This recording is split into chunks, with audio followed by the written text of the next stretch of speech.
Project Lawful aka Planecrash by Arwayne aka Eliezer Yudkowsky and Lintamande. The Woman of Irori. Episode 186.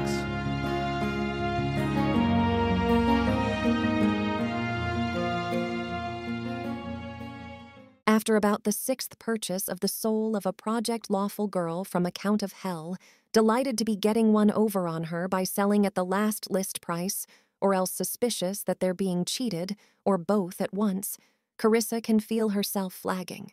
It's been a long day? Probably just the one day. She's not actually sure how long she spent in Dispatter's presence, going over the contract. Her unseen servants last almost 9 hours at this point, and they ran out at some point.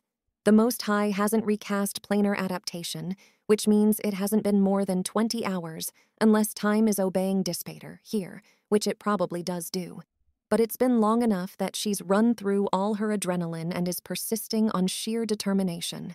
And inconveniently, she still cannot afford to make a mistake.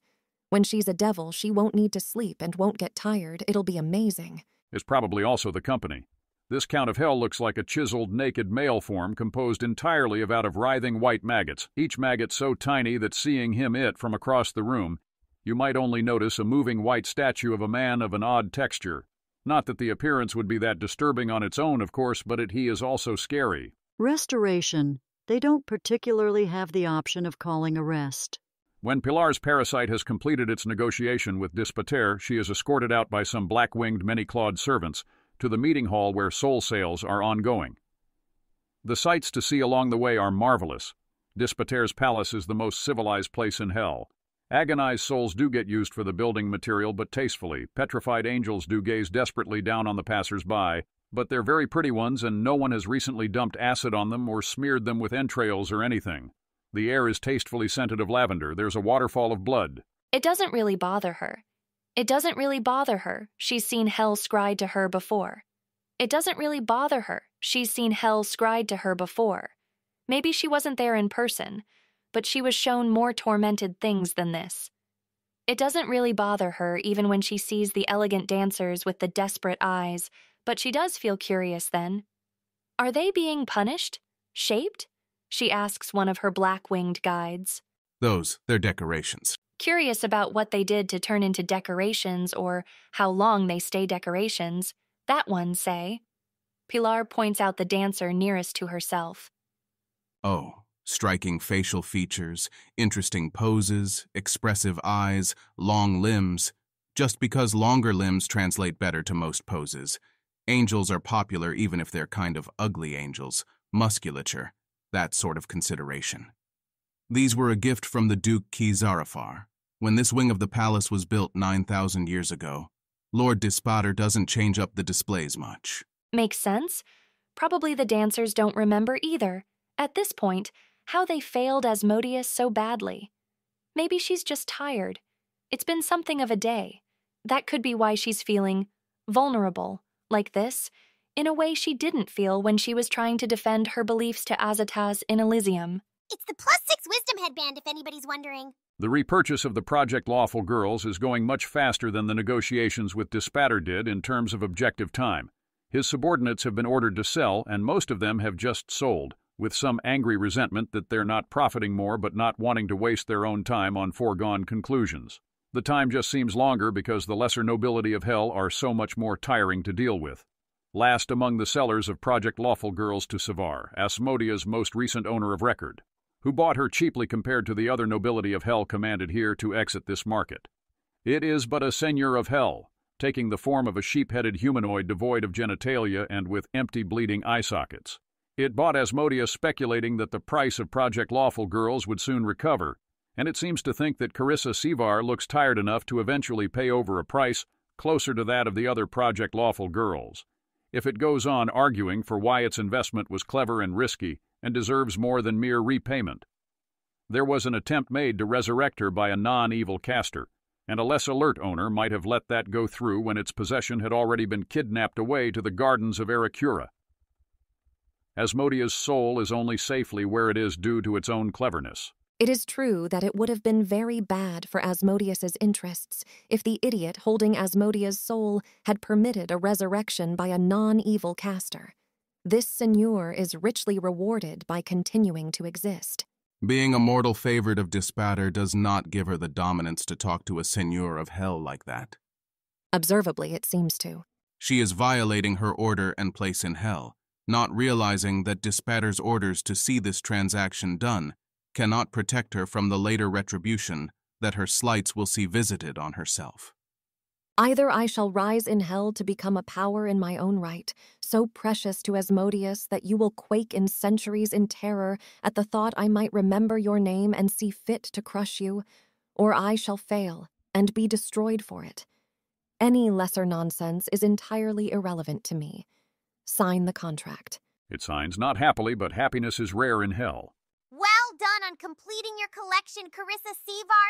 Just so you know, if Asmodea is in pristine condition, her soul's ownership can be traded to Ottomans for a favor, like allowing Asmodeus to intervene once inside the non-intervention zone. For example, though you'll not be wanting to trade her in the immediate future. The sheep-headed thing with empty, bleeding eye sockets is now much less happy.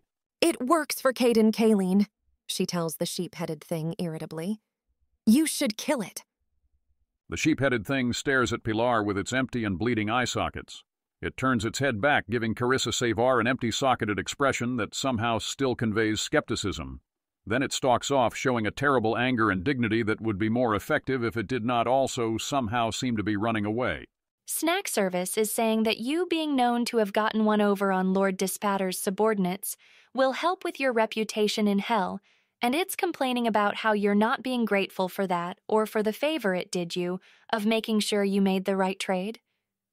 I was really hoping Lord Dispatter would eat it. As was I. I guess we'll just have to do it ourselves. What do you suppose Ottomans wants with Asmodea? It's not saying.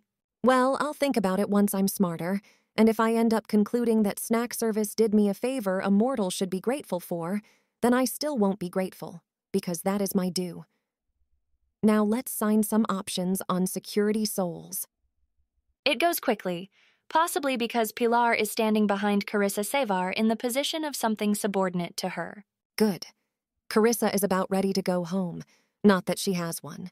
She should get herself a fancy demiplane. All the cool wizards have them. After they finish purchasing options, a new devil approaches them. This one could be the sort of devil invented by people who think devils ought to be pretty and weren't creative about what that meant, creating something like a perfect average of everything stereotypically beautiful. They're wearing robes that mortals would find aesthetic with no symbols of blood or pain, and androgynous in appearance, an average halfway between all the pretty women and all the pretty men. You could almost mistake them for a mortal if not for an air about them of excessive horror and strength. Practically everything in hell promises a fate worse than death, but whatever this is promises a fate worse than being a screaming, tormented blob for eternity. In their hands they hold a gemless crown of mithril, such as a mortal duke might wear if they scorned ornamentation. To arcane sight it radiates the magic of a lesser artifact, weaker than the crown of the Most High or the crown of infernal majesty, but stronger than any other magic Carissa Sevar is likely to have ever seen. It can disguise itself as a Plow-2 Splendor headband, cannot be removed save willingly, will not function for an unauthorized user, can cast CL-18 True Seeing and CL-18 Banishment once per week each, grants fire resistance 20 to the wearer, and would convey knowledge of infernal if Carissa Sevar didn't already have permanent tongues. Pilar's 2 headbands will be along tomorrow morning, after 2 infernal dukis have time to craft them and Dispatter to apply the finishing touches. Dispatter only had the 1 headband easily on hand. Probably some mortals have been happier about selling their soul, but probably not very many of them. Is it heretical to intend to figure out how to make things like this herself? Snack Service says that it paid Lord Dispater for a cosmetic treatment that would make you look safely not as pretty as Abigail Thrune when she returned from hell, but as pretty as you could be under that limit. And this devil is also here to administer it.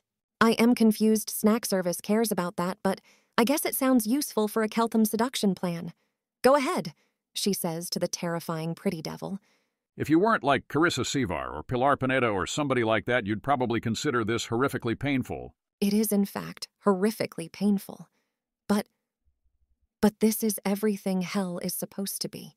Pain for a purpose. Pain that leaves you better off, and there are people who worship her now, and games she does not understand, and she will not curl up in a ball sobbing she won't. Eventually it stops. She feels numb, maybe just by comparison. Jolts of wholly imagined pain keep searing up her cheeks. Well, she says to Pilar as soon as her voice won't shake. Do an illusion so I can see it? I don't have one hung, but... Pilar prestidigitates the air of hell into a flimsy but straight and functional mirror. She is still a Project Lawful girl after all. Huh. I actually kind of expect this to have mixed results on Keltham, but it'll be useful for my cult taking off. Most High, is there anything I'm forgetting before we return? If so, it escapes me as well. Even she is tired, staying wary and watchful in hell for this long. Snack Service authorizes me to say that it traded an information tidbit to Lord Dispatter for him to not offer us a plane shift back to Avernus, and now the timing will be right. Why? Right then, let us depart. It feels wrong to say, let's get out of here or something when she's wearing a minor artifact and holding the soul contracts or option contracts of 30 different people. They encounter less trouble on their way back through the city. Perhaps it is Dispatter's announcement that Carissa is his favored possession. Perhaps it is Snack Service visible instead of hiding. Perhaps it is the infernal artifact sitting on her forehead. They cross an enormous steel bridge that passes over both rivers, made of some soft metal that is red hot where it's near the lava. Carissa now has permanent fire resistance 20 and is unbothered. The lemurs sloughing around, miserable pillows of tortured flesh, burn. It smells like cooking meat. The bridge offers a good view. There's a beautiful black outdoor amphitheater in which Dis hosts a slave market that puts any Galarian to shame. The place is carefully architected to allow tens of thousands of people to pass through and hundreds of auctions to run simultaneously, along with room for private showings. The pieces of it can revolve to change the size of the partitioned rooms, to accommodate auctions that attract particular interest. There's a row of skyscrapers with tops like impaling spikes, with people genuinely impaled on them, struggling fruitlessly. On one street corner there are recognizable petitioners, their eyes gouged out, their ears cut off, but their form still plainly a human one, not yet reduced or flesh-shaped from there. They are washing the streets with acid that burns away at their bare feet as they work. She's probably just exhausted. Is all of this good for productivity? Has anyone checked, with a control city where all the punishment happens in secret? I cannot seem to read your mind, Pilar. I regret my failure to mention it earlier, Most High. Lord Dispatter sealed all my thoughts so that I would not reveal any of his dealings with Snack Service. I am permitted to say that I did not myself witness anything that seemed a betrayal of Asmodeus's interests to pass between them, and Snack Service, of course, claims that it would never. Aspexia Rugaton sighs rather heavily and says nothing, not having calculated anything it seems especially wise to say. They reach the platform. The devil that turns the wheel that hauls it does not demand payment. Up they go, into the smoky, sulphurous skies of Dis, into Avernus. On the way up, Aspexia Rugaton receives a sending from the palace. She's so tired of Snack Service at this point, she can't even be bothered to react emotionally. Instead, she just waits until the moment they're out of Dis, into the first layer of hell, without delaying until their platform reaches the fortress proper, and then plane shifts them all to somewhere within 500 miles of Igorian. 355 miles north-northwest in the Archduchy of Ravunal. This area is forested. She doesn't particularly care. They will not be here longer than moments.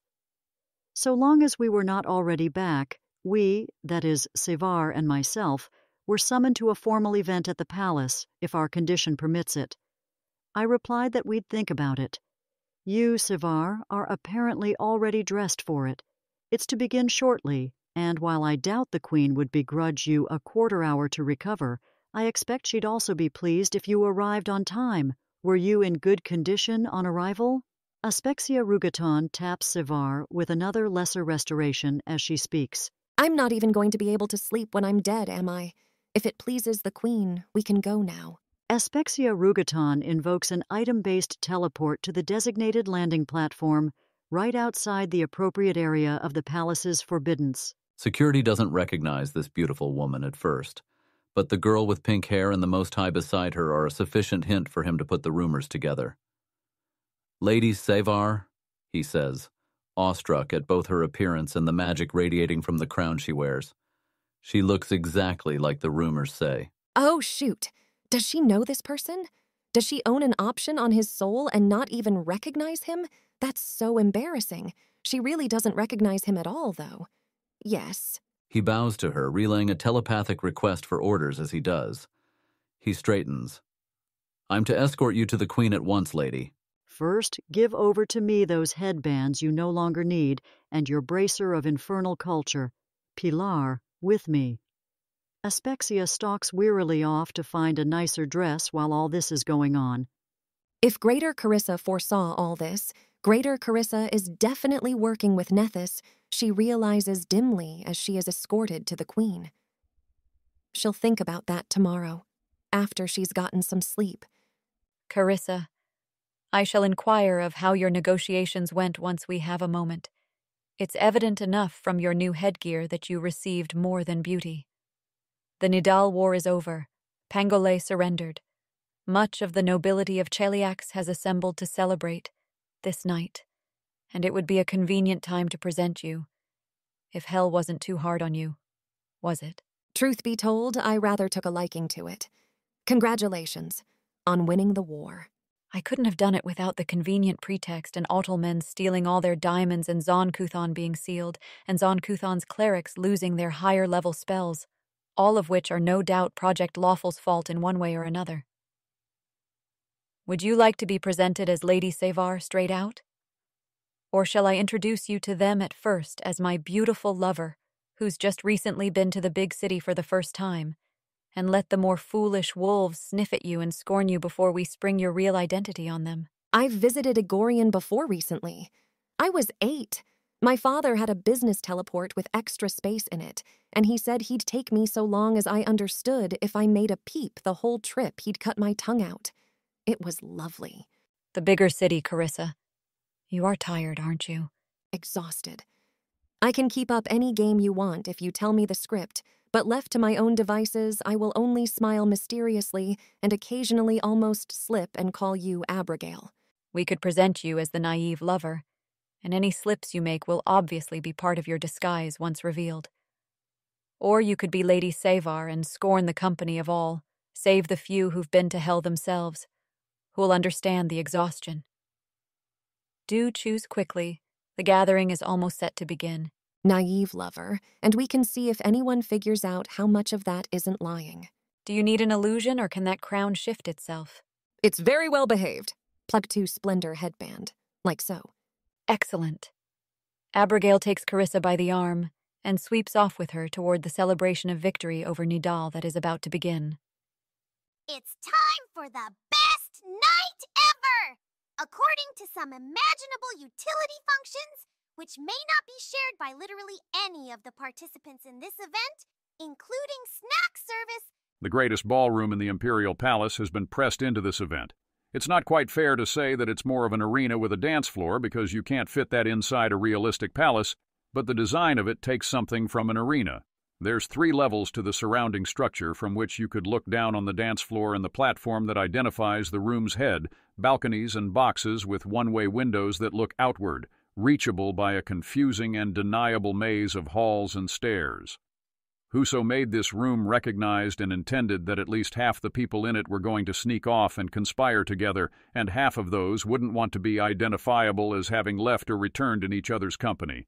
Today only the room's center has been left clear for dancing, the rest of the room occupied with some of the most impressive exhibits of the Nidal War. The spiked head of a filicator, a profoundly dangerous Khitan that required every 8th circle of Cheliax plus Gorthoclec to slay without any casualties among important people. A handkerchief carefully soiled with the blood of a black triune now fled. A beautiful and muscular shackle-born tiefling male, once second in command of a brigade, now with his fingers cut off, chained with spiked chains piercing his skin, for sale to the highest bidder this night. Most of Nidal's most portable and value-dense treasures, precious metals and gemstones and magic items and scrolls are long since teleported out of the country by rats fleeing their sinking ship. But somebody managed to leave behind a helm of brilliance, meant perhaps for internal defense against Kuthite rebels. It is exhibited here, lying proof that immediate wealth was gained of Nidal, and not just an eventual tax base. People widen their eyes in surprise, remain unreadable and expressionless as Abigail Thrune enters the ballroom, escorting a woman not quite as beautiful as herself, but as beautiful as almost anyone else in Cheliax.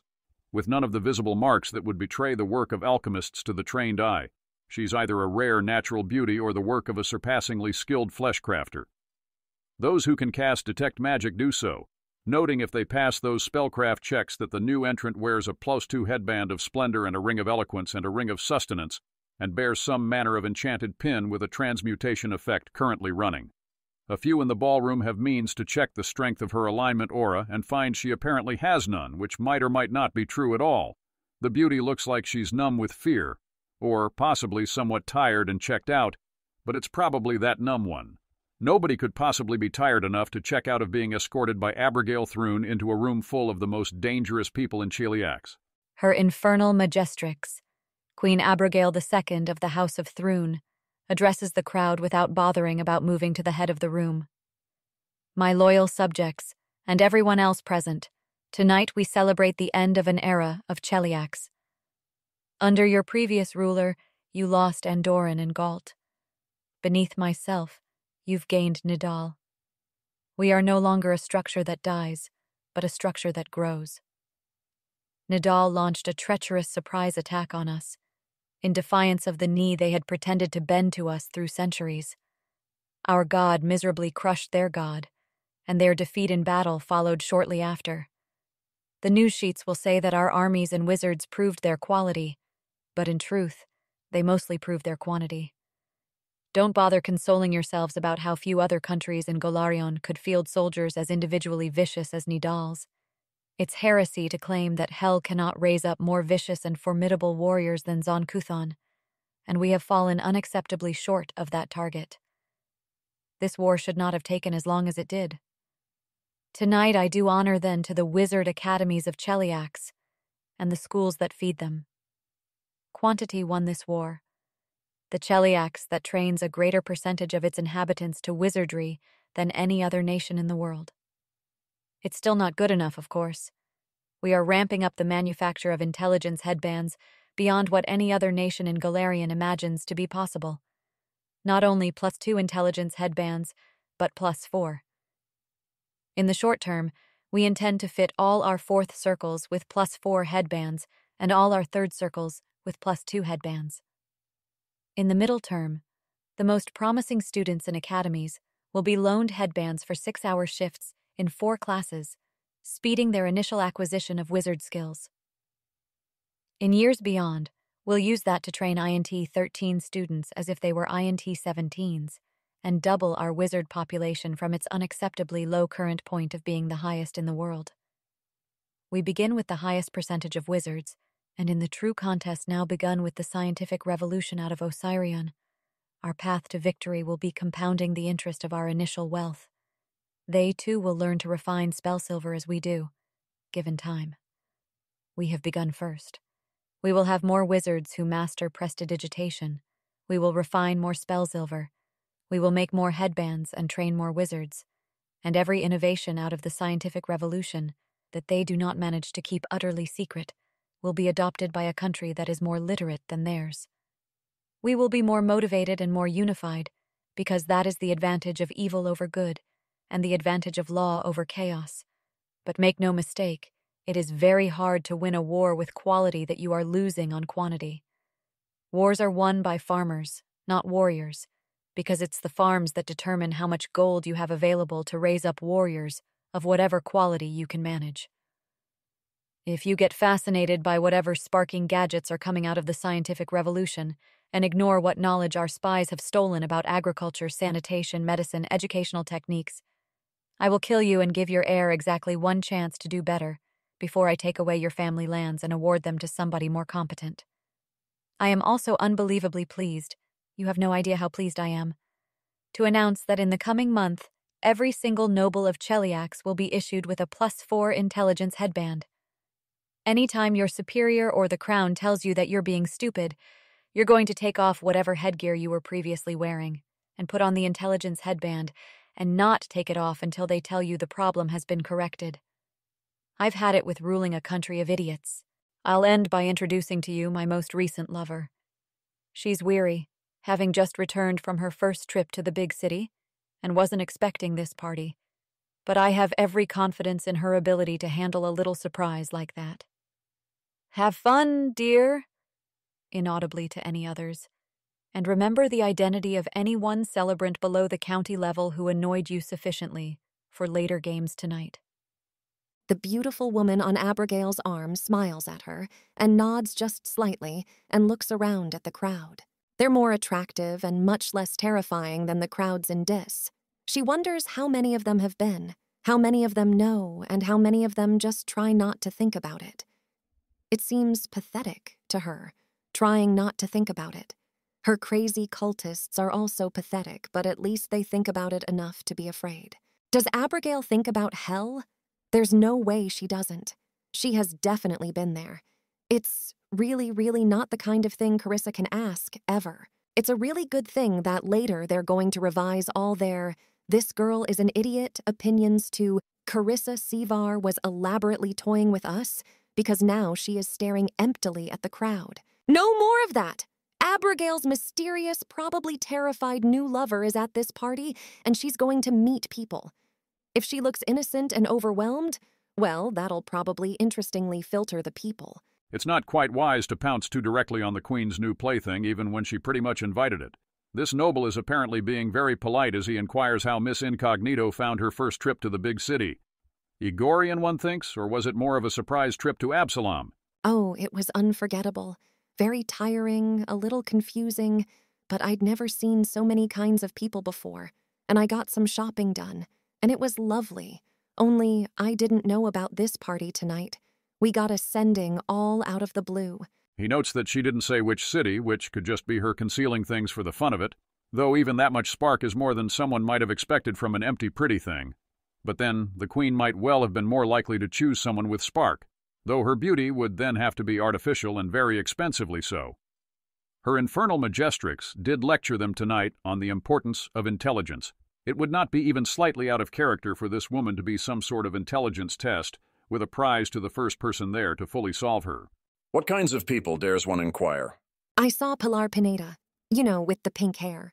I don't actually. My apologies for my unworldliness, if I ought to. What manner of creature is a Pilar Pineda? It sounds Taldane, but... What? Really? I thought everyone had heard of her. Based off one palace spy having done so, and Osirian, which has uncannily good intel and must have a very, very high-ranking spy. Put that on the list of things to think about with her fancy new headband once she's rested, alongside what Caden Kaleen is doing and how to conquer the world. She's the Project Lawful girl with cake powers. Well, I didn't see her have any cake powers, but that's what they say about her, is that she's the cake powers one. The probabilities of this being an ill-fated innocent beauty are dropping by the second. Oh, this would be the sorceress of whom it's said that she's already standing right behind you? He doesn't do anything as gauche as turning around to look, just lets his eyes glance off some reflective surfaces well-positioned to show that no, there isn't a cake-bearing girl behind him. I wasn't privileged before now to know her name was Pilar Pineda. You don't suppose that she'll be appearing as well tonight? I've never heard anyone suggest that Project Lawful wasn't key to winning the war on Nidal. Faster, that is. One can only imagine how slow the war would have been without them. Without them, we couldn't even beat Galt. It is hard to overstate how much you absolutely never ever, no matter what, do not say that in Cheliax. How about if he suddenly spots a long unmet friend and makes his excuses then? Whatever sort of intelligence test she is, he's worried that reaching the correct solution involves a plush 4 intelligence headband he hasn't been issued yet. Now there's an idea. Mention to the Queen that he'd be happy and eager to receive his headband earlier. It's obvious in retrospect, but he'd also wager that most of the nobles present won't think of it. Okay, that is kind of fun. Are there drinks at this lovely party? There are some drugs stronger than alcohol in there, too, for the benefit of anyone who wants to try their hand at bullying somebody else into imbibing them. She'd just like something that's not very alcoholic, please. She doesn't drink much, and definitely does not have anything else in it. A thick-set baron will be happy to point her at a vintage like that and pour it out for her too. He wonders how she and Abigail Thrune happened to meet.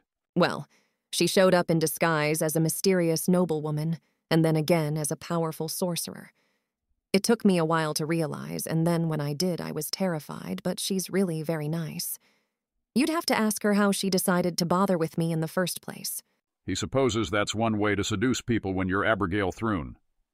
You don't think it was because of your natural beauty? He inquires, not missing the implication that if her beauty doesn't constitute an obvious answer, then the beauty might be incredibly expensive and artificial, or he supposes illusory, though it's unlikely when so many others here, if not him, would see through it. Well, I mean, I certainly get lots of suitors, but I would imagine if you're the Queen of Cheliax and you just want to date someone pretty, then you have lots of choices. I'm probably not the prettiest girl in the country besides Abigail. There are lots of people here who are very beautiful. That lady over there, say. I'd say half of men would pick her over me, if they could pick. That lady over there clearly did it alchemically, but you have to know the tells, and Carissa does not happen to. The Baron sips some of the stronger alcohol he's taken for himself. His tolerance is practiced. Any refined eye looking at her can see that her beauty was bought. Natural beauties as pretty as you are very rare indeed. Well, what were you about before Abigail Thrune appeared to you in disguise? I grew up in Quarantine. My father's a merchant, but he's giving the business to my half-brother, and my mother's a teacher, and I wanted to open a shop. I can do prestidigitations, so I can make drinks cold in summer and sell them, which seems like it'd be much more fun than doing laundry like everyone does with prestidigitation. I think if Her Majesty gets bored, not speaking ill of her, just, realistically she might, then I might travel with all this money I've got now. I've always wanted to see Absalom. It's a wonderful place, though prophecy has it doomed as Carissa Sivar devours the souls of all within during her ascension to godhood. You might want to hurry if you'd see it before it's gone. Well, I'd rather expect that all the Starstone gods would object to that if she really tries it.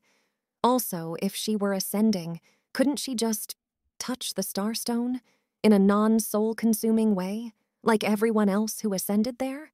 Well, who wouldn't devour all the souls in a city if they'd end up a more powerful god that way? I've heard many things of Carissa Sivar, but never that she was good. Well, if she's evil like Abigail, then I suppose that'll turn out all right. I suppose there's the kind of evil that denies someone an afterlife for personal benefit, and the sort of evil that denies someone an afterlife because it's fun. But if you wouldn't destroy a soul for either of those reasons, I don't think you can be a proper Asmodean. Though I admit I couldn't say from my own knowledge that I've heard of the Queen consuming anyone's soul for her personal benefit. I meant that Abigail, knowing her is better than not knowing her. She might hurt you, but she leaves you stronger. All right, not completely naive, then. If she doesn't leave you a shattered wreck, yes. The thick-set Baron raises his glass to her in salute. Then I salute your great natural resilience as well as your great natural beauty, as would make you twice over one of the luckiest people alive. In other words, that didn't happen. I might be, but not in that respect. I got it done in Dis. Maybe not human, then, if she's not just successfully toying with him. Is that where you met Abigail Thrune, by any chance? Not at all. I told you, I met her when she showed up in my bedroom in the dead of night as a mysterious noblewoman who wanted me to join her schemes. I suppose, in the end, she had the last laugh, as here I am now, in all her schemes. I don't believe you'd mentioned some of those details before, actually. What sort of scheme was a prestidigitation adept of Quarantine being invited to join by this mysterious noblewoman? Oh, high treason, regicide, that sort of thing. I shouldn't tell of all her tricks. What if she wants to use them on other people? Well, congratulations on passing your loyalty test, then. Assuming you did pass, and all this isn't the aftermath of your failure where you're told that you die a horrible death as soon as you stop amusing her. You'd have to be one idiot of a wizard to agree to mysterious noblewoman's schemes to overthrow House Thrune, though I'm not sure that is actually what she's testing. She shrugs, sips her drink, chills it with a prestidigitation made convincingly wobbly off her hand like she never quite mastered spell scaffolding. Anyway, she already did the die a horrible death. As soon as you stop amusing me thing, I doubt it'd be as fun the second time. You're actually confident of surviving the romance, then. I won't say there's nobody in Cheliax who can lay claim to being one of her surviving exes, but it's by all accounts the exception rather than the rule. Well, we'll see. But just between you and me, I think she likes me. I'm glad I don't have your problems. He raises his wineglass in salute to her a final time and respectfully departs.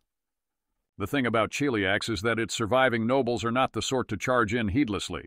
There's a countess who seems at first to be toying cruelly with the naive beauty, but it rapidly comes clear that the countess is maintaining firmly in mind the possibility that this isn't a naive beauty, and isn't particularly taking any emotional satisfaction from the process of probing this possible facade. But it's Cheliax, and there will be somebody. This recently ascended baroness, who looks a bit like Avaricia in the sense of maybe having bought her own looks from the same purveyors, doesn't believe that Miss Incognito is an innocent beauty picked up by Abigail Thrune and thrown to the wolves. But she wants to know if Miss Incognito is some other manner of enjoyable victim, because so far it looks like people have just been probing her cautiously, and that's a sad look on Hell's Country, isn't it? If Miss Incognito is here to be hurt, the Queen will be pleased with the first to dare hurt her, especially with so many others having shown themselves too cowardly. The Queen must favor you much to invite you to such an exclusive gathering as this, says the Baroness, who feels confident in her sense motive against most people's bluff short of the Queen. I think she's hoping I'll have fun, yes. Though I notice she really invited rather a lot of people. And what does her sense motive tell her about this answer? Carissa's giving her bluff a lot of exercise this evening, and she has her glibness pin up, and she was actually very good at this even before that. She's hard to read.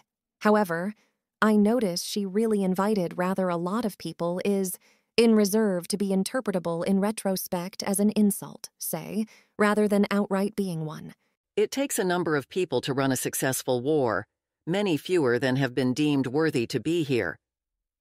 The Baroness gestures at the chained Shackleborn tiefling, who now has an older woman interestedly casting some minor sorcery spells against him to test his resilience.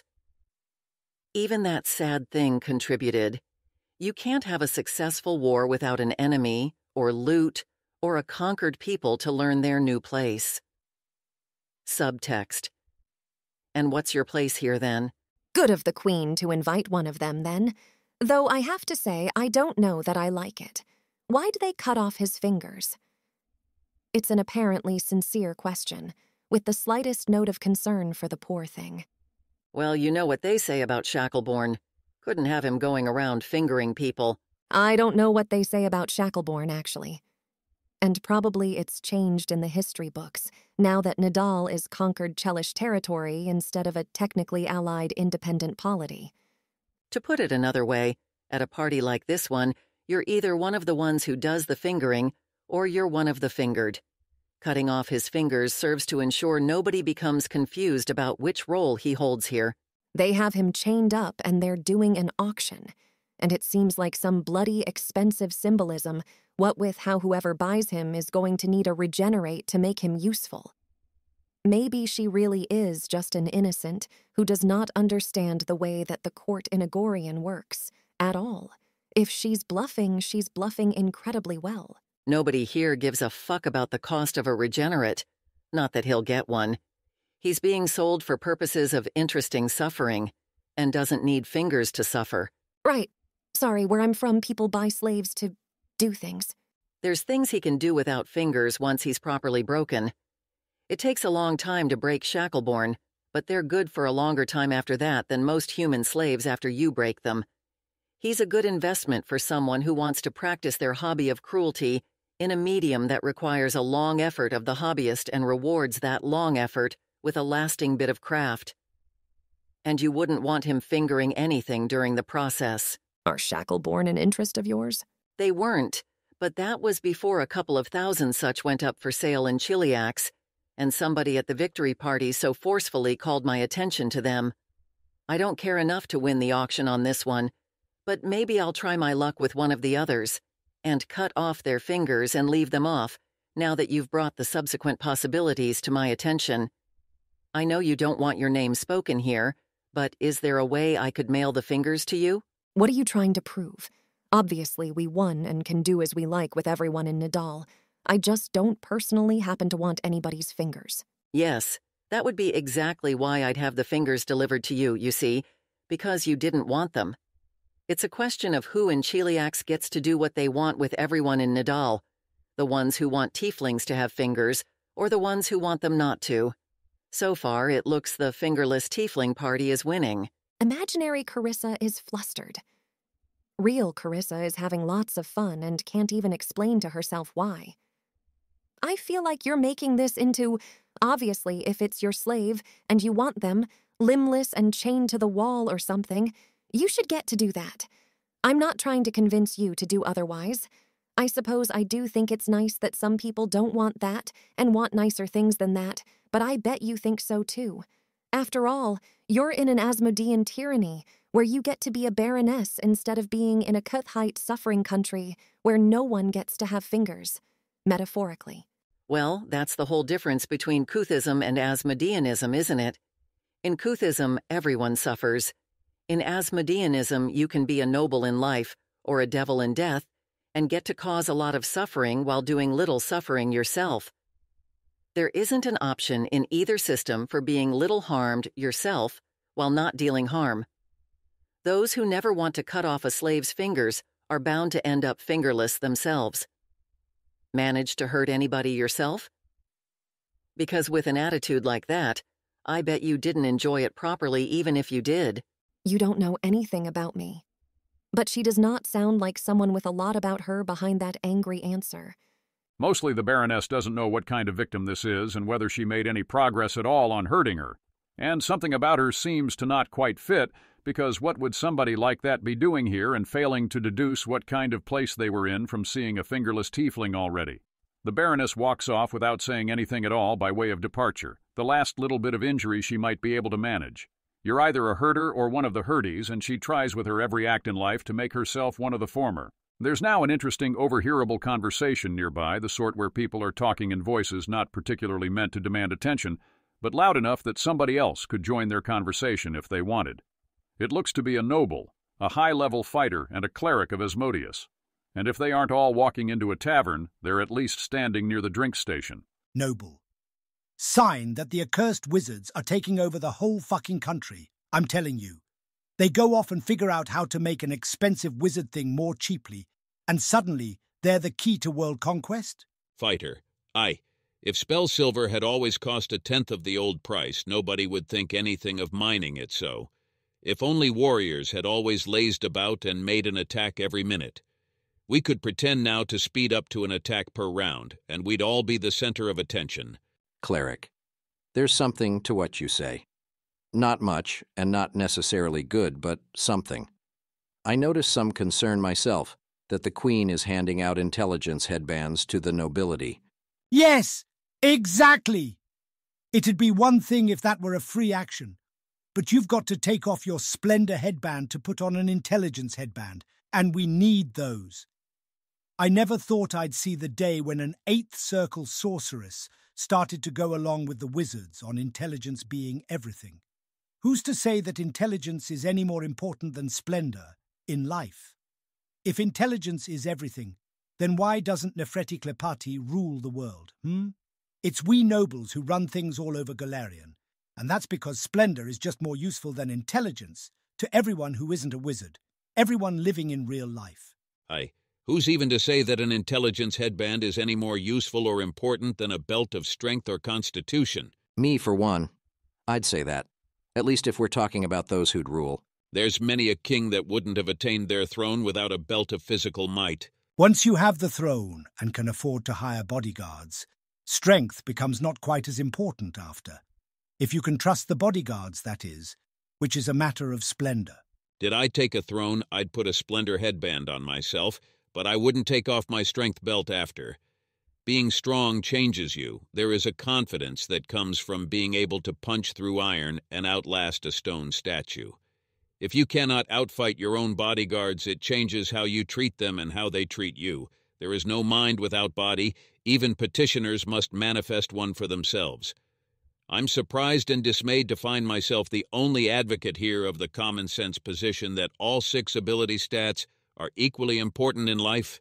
It's easier to sound wise than to be wise, as the clerics say. There's a reason why wizards do say that intelligence is most important in life. clerics that wisdom is most important, sorcerers that splendor is most important, and fighters argue that all 6 ability stats are equally important. Namely, we're in a profession that actually uses more than one ability stat, allowing us to appreciate that more than one such might have an equal place in life, and that the gods made all 6 to matter equally. No, it's because strength matters as much as intelligence is a fucking stupid stance for anyone except a fighter or a farmer, which can only be justified under cover of arguing an even stupider proposition which would imply that dexterity matters as much as splendor. You can get by on Strength 7 as a duchess, if you must, but try out Intelligence 7 and you'll be dead by evening.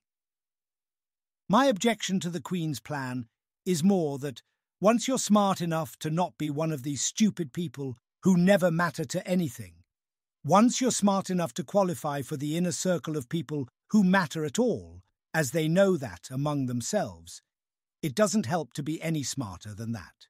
Wouldn't it be amusing, though, if people put on intelligence headbands, and the first thing they realized with all that wit would be that intelligence doesn't matter any more than dexterity after all? Ha! Ha! Ha! Ha! Wouldn't that be a dagger thrust through their pride? Oh, sometimes I do slay myself with my own wit. If only. But I believe the other person who matters at all in this conversation had something they wished to say about how they were disturbed that the Queen was handing out intelligence headbands and demanding they be used. Well, yes, it's that if the problem is nobles being stupid in the ordinary and colloquial sense of stupidity, I'd expect that was better fixed by enjoining them to put on wisdom headbands, not intelligence headbands. Nobles being idiots are usually more headstrong than truly uncomprehending of the correct way, I think. No decision that a noble faces is ever as complicated as even the most basic spellcraft, after all, nor requires any mathematics more complicated than the arithmetic of tax records. What's needed is not the cleverness to grasp a complex remedy, but the perceptiveness to understand that some simple remedy is correct. I pray that this is only an ordinary matter of the manufacture of wisdom headbands lagging, and not that the Queen has truly set such hard-to-understand priorities on the ability stats needed for effective rulership. Did we ask the Queen's new fuck toy yonder, she'd no doubt say that comeliness, the 7th ability stat unrecognized by magic, is the most important thing in life, and that struggling nobles should make themselves more comely. And you, by your own lights, should agree at least that comeliness is just as important as any other ability stat. Nay, I draw the line at 6.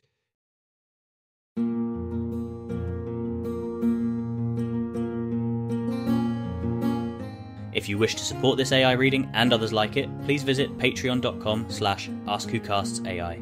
Any help is appreciated. And thank you to executive producer John Doe 7776059.